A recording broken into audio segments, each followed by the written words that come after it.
Herzlich willkommen zu unserer neuen Kindersendung. Mega schön bist du dabei. Nathalie und ich sind heute an einem Ort, wo wir noch nie waren, nämlich an einem ganz speziellen Bahnhof. Und wir wollen jetzt zusammen ein Pferdchen machen. Komm, wir steigen mal ein.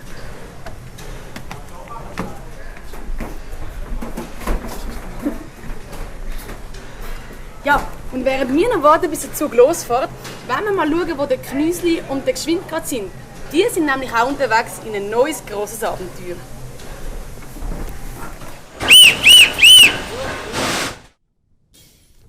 So, geschwind.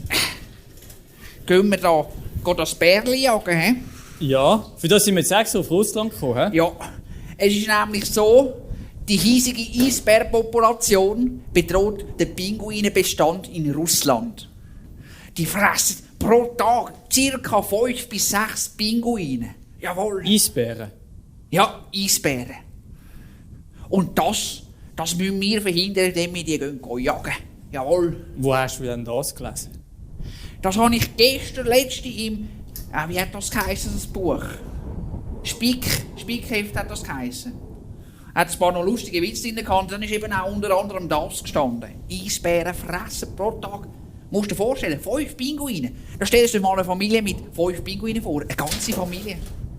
Ja, nein, das geht wirklich nicht. Und nicht nur Kinderpinguine, halt wie aus Schocke, sondern die richtigen. Jawohl. Ja, nein, das geht wirklich nicht. Aber ich habe eben mal gelesen, dass die gar nicht am gleichen Ort wohnen. Der eine wohnt am Nordpol, der andere am Südpol. Ja, vielleicht tut er ja auch importieren, weisst du? Tut er bestellen, nachher kommt das Eisbärflugzeug, der Eisbär-Express bringt Pinguine runter. Man weiss es nicht. Ja, in dem Fall. Und damit du den auch jagen kannst, habe ich den mal eingezeichnet. Das ist ein Eisbär, hä? Ja, und an was erkenne ich jetzt den Eisbär? Er sieht theoretisch eigentlich aus wie ein normaler Bär, hä? Aber er hat noch ein Glasse, also ein Eis in der Hand. Darum ist ein Eisbär, hä? Oh. Übrigens. Aber wenn ich dann gejagt habe, kann ich dann sein Glas fertig essen? Ich weiss nicht, ob du das so gerne hast. Es hat eben Pinguin-Geschmack. Oh, Aber gut, jetzt, dann verzichte ich vielleicht. weißt du, was ein vegetarischer Eisbär frisst? Der frisst ja keine Pinguine, die müssen wir nicht schiessen. Aber du musst wissen, was der isst. Nein, weiss nicht, nie gehört. Eisbergsalat. Ah, was? Und ich habe gemeint Bärlauch. Ja, der ist auch gut. Ja, genau. Du hast jetzt die Karte da, hä? Ja, schau mal da, hä? Wir müssen irgendwie Heben mal. Ja. Jetzt da, hä? Sapperlot.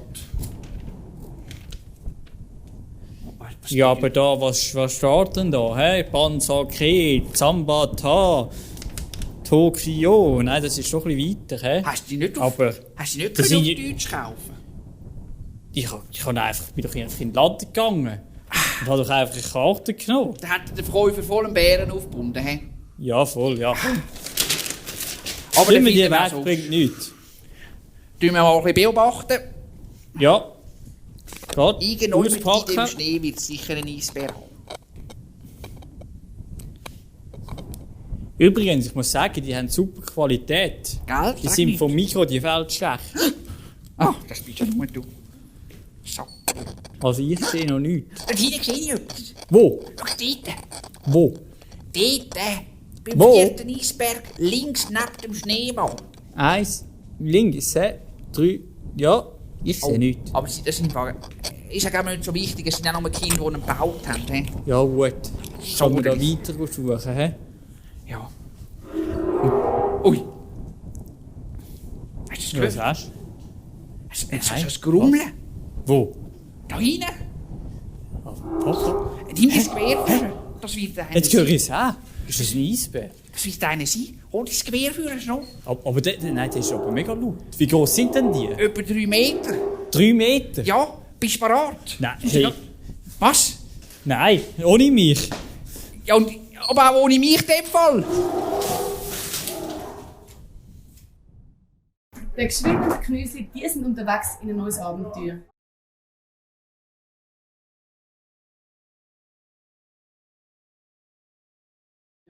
Und letzte Woche in der Geschichte, die Josu erzählt haben, haben wir gehört, dass auch noch jemand anderes unterwegs ist in ein neues Abenteuer, nämlich Gladys. Und heute werden wir hören, wie die Geschichte weitergeht.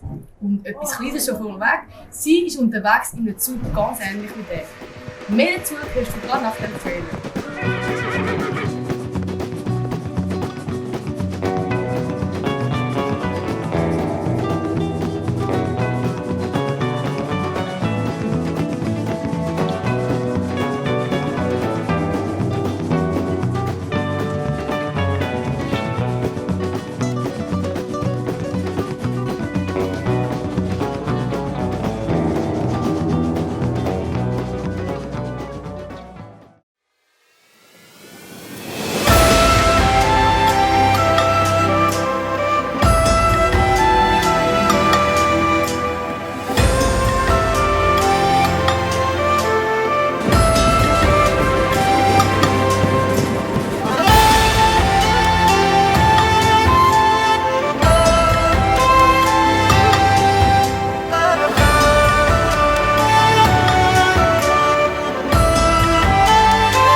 Ja, wie du siehst, sind wir heute wieder ganz an einem speziellen Ort.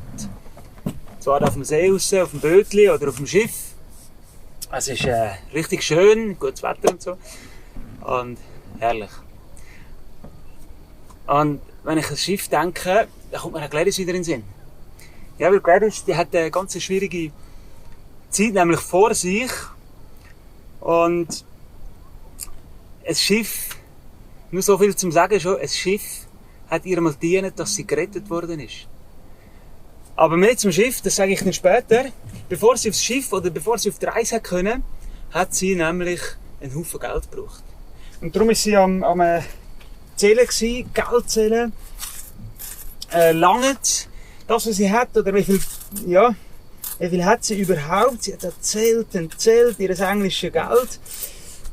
Aber die Frage ist zuerst noch überhaupt, wie viel braucht sie denn? Sie weiss gar nicht, was es kostet. So hat sich Gladys aufgemacht und ist zu der Schifffahrtsgesellschaft gegangen, an den Hafen, und ist dort sich erkundigen, wie viel kostet denn ein Billett auf China. Da hat sie so gefragt. Der Angestellte dort bei dem Schiff, der gemeint, der gehört nicht recht. Was? Auf China wollen Sie? Auf China? Ja, aber wissen Sie, wie lange das dauert? Ja, muss man überlegen, auf China, von England auf China mit dem Schiff. Ja, da ist mir ein Zeitchen dran. Musst du mal auf der Weltkarte schauen, daheim, wo das könnte durchgehen. Das ist auch eine Frage, wo muss man überhaupt durch? Und wie lange das etwa könnte dauern? Mit einem Schiff von England auf China. Und jetzt eben, was kostet das? Ja, der Mann, der ist gar nicht recht rausgekommen. Mit dem Schiff, ja, da müssen wir anschauen natürlich. Er hat angefangen zu blättern, seine Unterlagen, und hat prompt etwas gefunden. Hat er ihr gesagt, mit dem Schiff von England auf China, das kostet 90 Pfund. 90 Pfund. Das wären, ich habe es ausgerechnet, das wären heute etwa gut 105 Franken. Aber für die Verhältnisse trotzdem mal, wo Gladys gelebt hat, das war fast vor 100 Jahren. Da ist natürlich 100 Franken, das ist extrem viel gewesen. Ein riesen Betrag, den Gladys nicht hat. Und sie hat sich überlegt, wie kann ich das zahlen? Nein, das ist zu viel. Gibt es denn keine andere Möglichkeit? Hat sie ihn gefragt. Er sagt, doch, es gibt schon eine andere Möglichkeit wahrscheinlich. Vielleicht mit dem Zug können wir es probieren. Aber dann müssen Sie gescheiter mal ins Reisebüro in der Stadt fragen. Ja gut, Gladys hat das gemacht. Ist ins Reisebüro bei der Stadt. Hat ihn genau das Gleiche gefragt. Sie, grüezi, ich sollte auf China. Was kostet das Billett auf China? Dann hat er gesagt, was, auf China? Sie stellen sich auf China? Ich kann dir sagen, dann wären schier die Augen rausgefallen, als er das gehört hat. Oder die Ohren vielleicht besser. Auf China, das gibt's ja nicht. Seit 12 Jahren arbeite ich jetzt da in dem Reisebüro, aber so etwas das ist mir jetzt noch nie passiert. Auf China? Ich weiss das nicht. Das muss ich zuerst herausfinden. Kommen Sie in ein paar Tage wieder. Ja gut. So hat Gladys gemacht. Und ist nach ein paar Tagen wieder gekommen. Und der Mann dort hat tatsächlich herausgefunden, wie viel das kostet. Auf China, das kostet 47 Pfund und 10 Schilling. Aber Sie wissen, auf China, das ist ja nicht ganz einfach. Dann müssen Sie mit dem Zug da von England durch ganz Europa, nachher auf Russland, Sibirien, alles hindurch, und irgendwann dann kommen Sie dann auf China. Das ist eine rechte Reise. Und was noch dazu kommt, habe ich vernommen, in China, in Sibirien, dort haben sie Krieg. Also, wir wissen nicht, was dort los ist. Und vor allem für ihre Sicherheit können wir keine Garantie geben. Gladys sagt, ja, für die Sicherheit bin ich verantwortlich. Für die Sicherheit schaue ich, das ist schon gut. 47 Pfund, ja, ist die Hälfte vom Schiff. Immer noch sehr, sehr viel. Aber, ja, mal, ich will das machen. Ich will das machen. Und so hat Gladys angefangen, Geld zu sparen. Ein bisschen hat sie ja schon gehabt, haben wir letztes Mal schon gehört. Ein bisschen hat sie schon gehabt, aber das hat natürlich noch nie ins hergelangt. Und von jetzt an ist Gladys immer, wenn sie wieder einen Lohn bekommt, wenn sie ein bisschen Geld bekommt, ist sie wieder aufs Reisebüro und hat das dort deponiert. Und sie hat geschafft und ist dran geblieben und hat so, ja, gewartet, bis sie halt auf den Betrag von diesen 47 Pfund kommt. Und vielleicht hat sie noch ein bisschen mehr gesammelt, gespart, weil für die Reise, je nachdem braucht sie vielleicht dann auch noch ein bisschen. In dieser Zeit hat es eine Veranstaltung gegeben, eine Missionsveranstaltung, wo Gladys eingeladen worden ist. Hat auch irgendjemand einen Vortrag gehabt, berichtet, wie es in anderen Ländern ist, eben, wo man hergeht, um von Gott, von der Bibel zu erzählen. Und sie ist dann dort hergegangen und dort ist eine alte Frau auf sie zugekommen. Und die hat ihr gesagt, ich habe gehört, dass sie auf China wollen. Ja, genau, das möchte ich. Ja, wissen Sie, ich kenne eine alte Dame in China und die ist schon viele Jahre dort und hat eine wunderbare Arbeit gemacht dort. Aber sie ist schon sehr alt, sie mag nicht mehr und sie sucht jemanden, der ihre Arbeit dort übernimmt. Wo Gladys das gehört hat sie gesagt, das ist es. Das ist es, wunderbar, ja, genau, das könnte ich doch werden, Nachfolgerin von dieser Frau. Und sie hat dieser Frau geschrieben, einen Brief geschrieben, und sie ist nicht lang gegangen, hat sie wieder eine Antwort zurückbekommen. Die Frau dort in China hat ihr geschrieben, nicht viel geschrieben, aber sie hat geschrieben, ich erwarte sie in Tianjin. Das ist eben eine Stadt in China. Schauen Sie, dass Sie den Weg dorthin finden. Das war alles. Ja, weil das war ja auch eine Frage von der Gladys.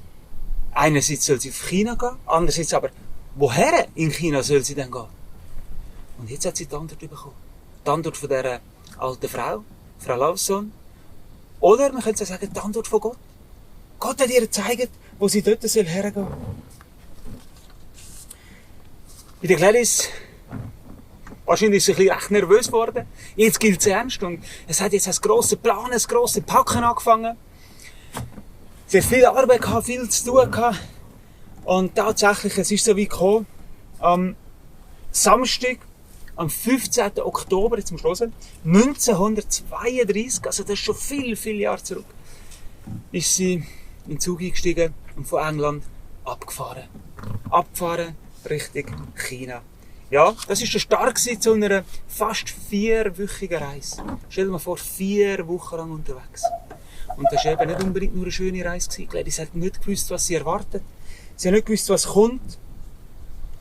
Es war eine Bahnreise am Anfang, wenn ich schon gesagt habe, durch Europa, Richtung Russland. Sie, ist vor allem auch Dutsch alleine gewesen. Hat schon andere Leute gehabt, aber sie hat niemanden gekannt. Und vor allem, als sie außerhalb von England war, hat sie ja nichts mehr verstanden, nicht alle anderen Sprachen geredet.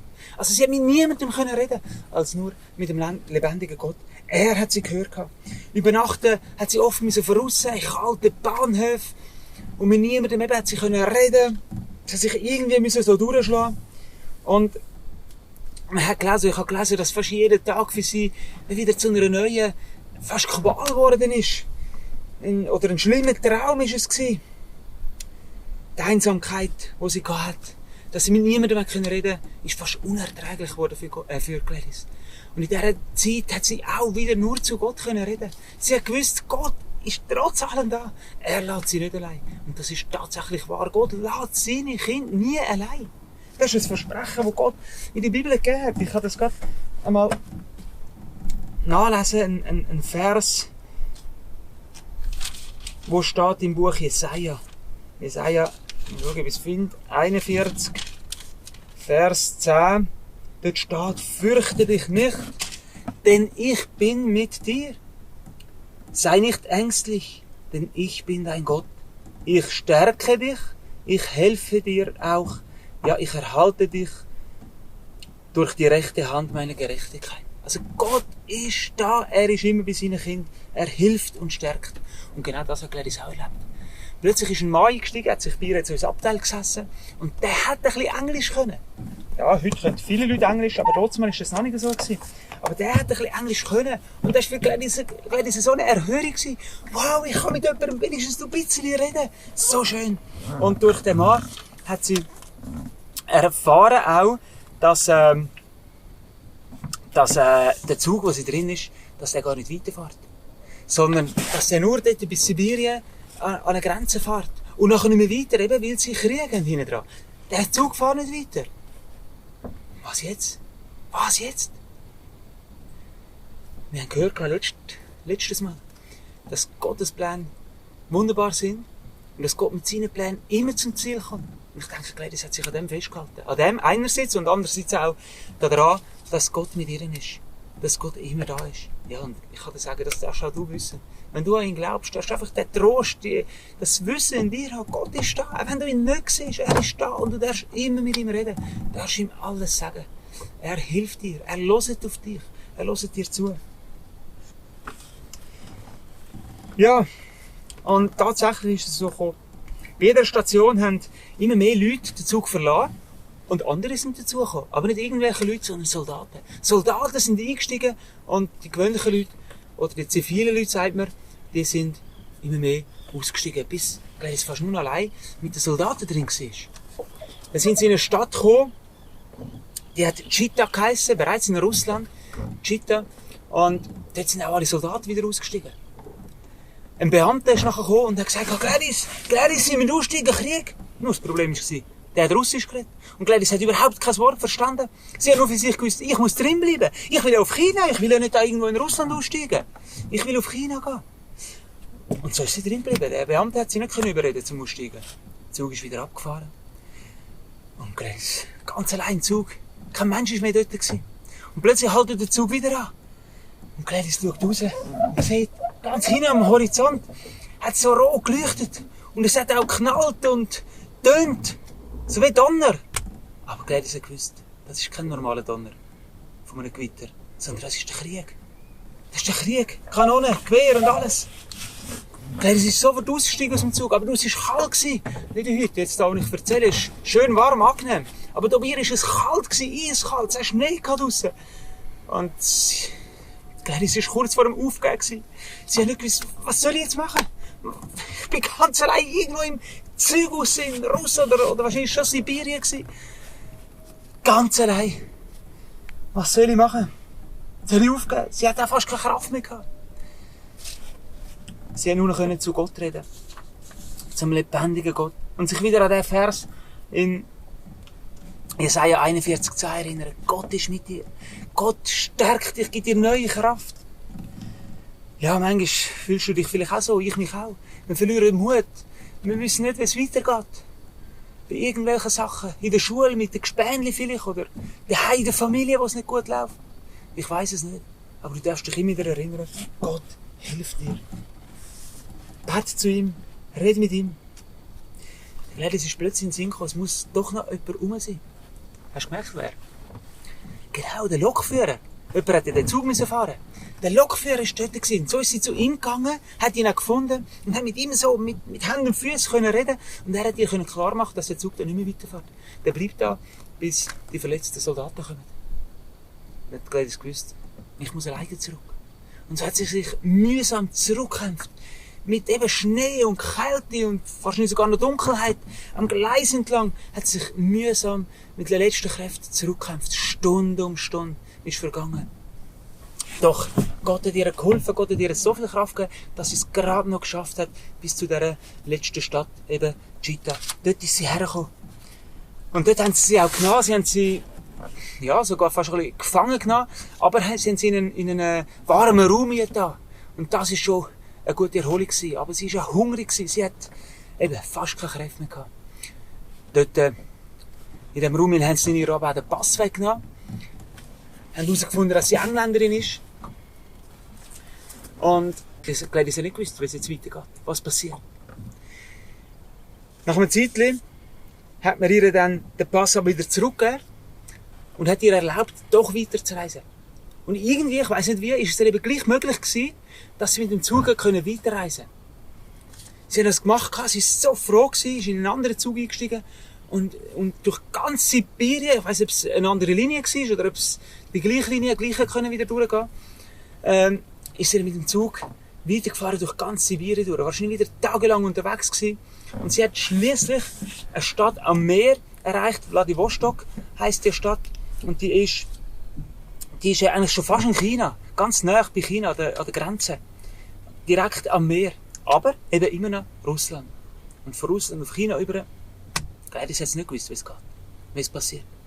In dieser Stadt, Vladivostok, hat sie mit allen Mitteln versucht, eine Verbindung auf China überzukommen. Sie wollte herausfinden, wie kann sie jetzt nicht überkommen auf China. Sie ist von einem Ort zum anderen gegangen, irgendwie eben wieder mit Händen und Füßen so versucht herauszufinden.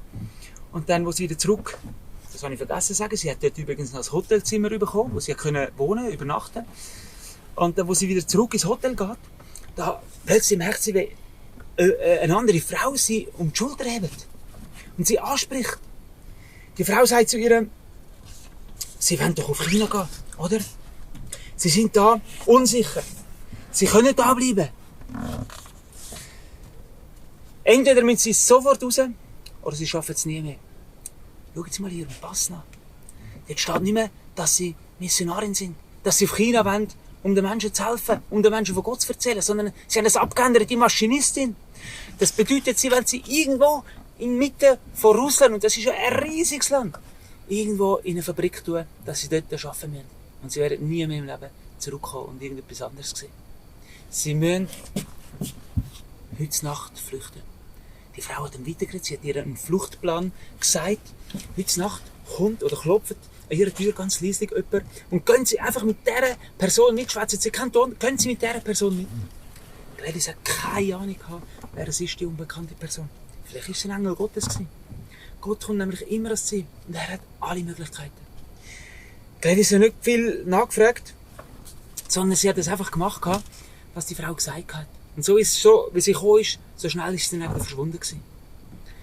Ganz nervös und ist Gladys dann im Hotel gewesen, hat alles gepackt, zusammengepackt und ist bereit gewesen. Und da, um Mitternacht, tatsächlich ein Klopfen. Gladys hat die Tür aufgemacht und ein fremder Mann ist dort gestanden. Und er ist gerade losgelaufen. Gladys musste schauen, dass sie da mitkommt. Ist der Mann hinten angelaufen und sind dann aus dem Hotel raus. Und sie hat es geschmeckt. Da geht es richtig Kaffee. Es schmeckt, das Wasser schmeckt. Vielleicht die Fische haben auch geschmeckt. Sie ist dort zum Hafen gekommen. Und dort ist die andere Frau wieder aufgetaucht. Und die Frau, die hat ihr nämlich einen Platz organisiert auf einem Schiff, wo Richtung nicht China, aber Richtung Japan gegangen ist. Auf China direkt, das ist nicht gegangen. Sie hat zuerst den Umweg über Japan müssen machen. Das ist ja auch, Japan ist eine Art Insel, die dort aussen dran im Meer ist. Und so hat Gladys das Schiff besteigen und das Schiff ist abgefahren mit der Gladys an Bord. Sie war drauf gewesen. Sie konnte flüchten aus Russland raus. Der Herr hat es geschenkt, dass es möglich ist. Wenn wir gelesen haben, Gott ist immer mit dir. Gott begleitet dich immer. Er schaut für dich. Er schaut für seine Kinder. Und wenn er einen Plan hat, dann kommt er ans Ziel mit dem Plan. Und so ist sie von Russland abgefahren, zuerst Richtung Japan, aber ob und wie, dass sie dann Tianjin, eben die Stadt, wo sie jetzt erreichen in China, wie sie dort angekommen ist, das werden wir das nächste Mal hören. Kommt immer noch gerade noch zu dem Gott reden, mit ihm oder zu ihm beten und ihm danken einfach, dass er da ist, dass er immer hilft. Ja, wir danken dir, großer heiliger Gott, dass du das versprochen hast, du bist bei deinen Kindern. Du schenkst immer wieder neuen Mut und neue Kraft. Wir loben und preisen dich. Danke, dass du bei der Gladys bist, dass wir das jetzt so nachlesen dürfen und dass uns das auch zeigen, du bist immer bei uns. Wir danken dir, Herr. Amen. Und das möchten wir jetzt auch noch miteinander singen. Das Lied, jeden Tag ist der Herr da.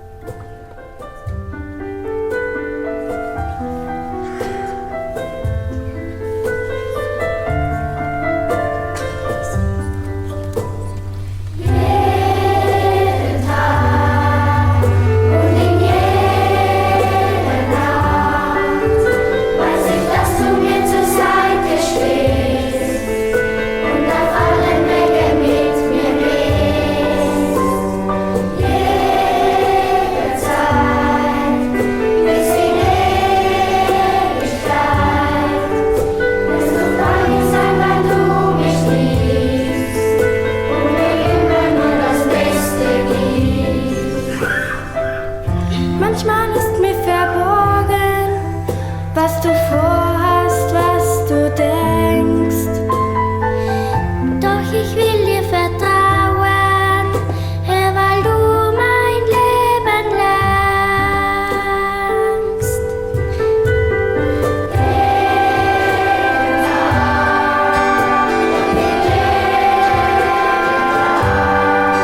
Also Nathalie und ich und auch der Josh, wir sind schon noch froh, dass da für uns die holprige Reise fertig ist.